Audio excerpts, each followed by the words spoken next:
Good morning from Tokyo. Sometimes you get crazy people talking about Bitcoin. Sometimes they're based on facts and sometimes they're based on their logic. Bitcoin's not going away. Bitcoin is going to replace the fiat money system, the money laundering system that most criminals use in the world. Is the fiat money system, and Bitcoin is a direct threat to that because it can trace money transactions. It can have a way of making sure that people keep their transactions clean. This is a billionaire, George Soros, talking at Davos.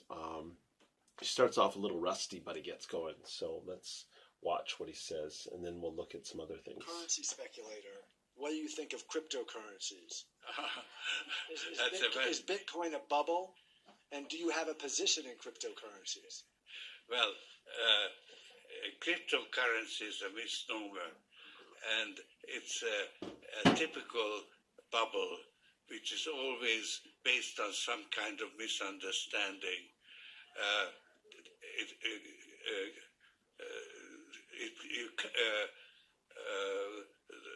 The Bitcoin is not a currency, because a currency is supposed to be a stable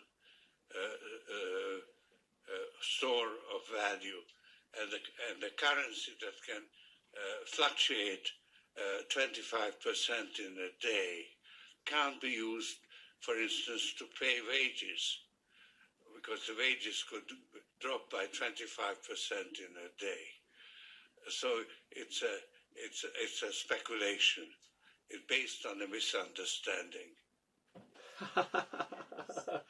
So I think that's kind of funny.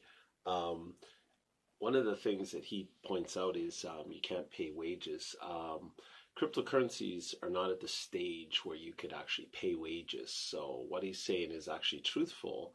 But Bitcoin's purpose at kind of this point, and Litecoin's purpose and some of the altcoins, are peer-to-peer transactions. It wasn't designed to pay wages. So he's talking about something way in the future that Bitcoin's not ready for. Bitcoin is not a bubble. It's something that is still being sorted out by the markets.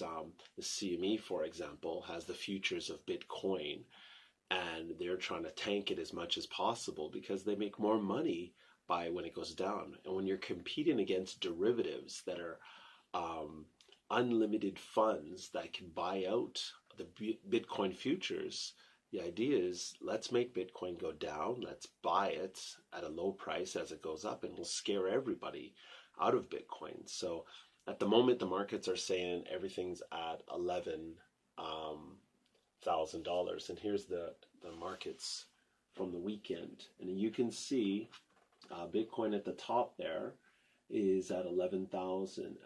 Everything looks a little bit healthy in gains after the CME. There is something I wanted to point out. Some big news. CoinCheck. CoinCheck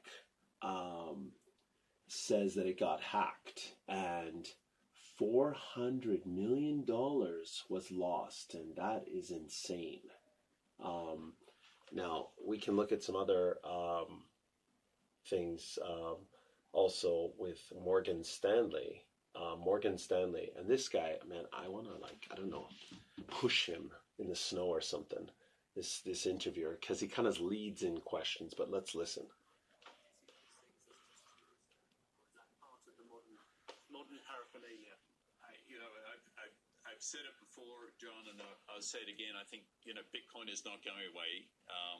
It's not a fad, but the aggregate market cap, if you will, of Bitcoin globally is less, I think, than twice the value of Morgan Stanley today. So in terms of... So they could buy you in a majority stake. I'll make it a slightly different Yes. point. Listen, we think we're an important institution, but we don't deserve the kind of press that a Bitcoin is getting every day. And Bitcoin is punching above its weight. It's speculative. It's fulfilling a need apparently at the moment, but it's not something which is fundamentally changing the global landscape. And for the average investor, no, I would advise them not to be investing in those kinds of speculative instruments. Now, I kind of say that guy's a little bit of a liar because Morgan Stanley actually was denouncing Bitcoin, and then we found out behind the scenes that they were investing for their investors. They said on one hand, no, you shouldn't buy Bitcoin, but when they were caught with their investors invested in Bitcoin, they said, oh no, our investors had told us to invest in Bitcoin. Going back to the this CoinCheck situation, it's pretty interesting. Now this CoinCheck news, this is big news, and it's going to be circulating a lot. They lost $400 million, and you know, that's not chump change. And there's some photos of them on Twitter apologizing, but that brings me to another point. People have to, once they get their wallets, they got to put them in ledgers, and the ledgers are going to kind of protect them from possible hacks in the future. And what does a ledger look like? Well, a ledger, if I can get it here, a ledger is going to be a nano ledger. You get these from eBay. Well, not eBay, sorry. You get them directly. Don't buy it on eBay because it could be already corrupted. What you want to do is you want to make sure that your ledger, that you get it's a digital ledger, and it's going to look a little bit like this. These are ledger nanos, and you can buy them online. They're about $95, depending on where you go. These will secure you, and basically how it's going to work, it's going to have its own screen, and this is going to be unique and a unique feature. And I can give you some more websites where you can see how to do it, but you can just Google it. Ledger Nano S.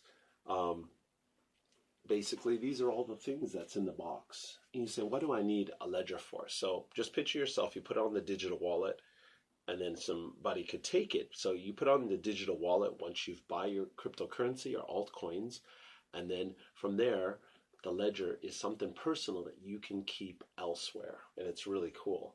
And again, this is some of the graphics for ledger, and you want to make sure you get those there. You want to get something exactly with a screen so you can see all of it. The screen's important because it'll give you a 24-bit encryption that will be only for you personally to put in passwords and safety questions, and then you take it offline. So you plug it into your computer, you download it after it's on your wallet, you take it, your coins, and you put it on the ledger, and only you can access it with a safety question. And it has lots of features such as like being fire resistant and things like that. So if your house burned down,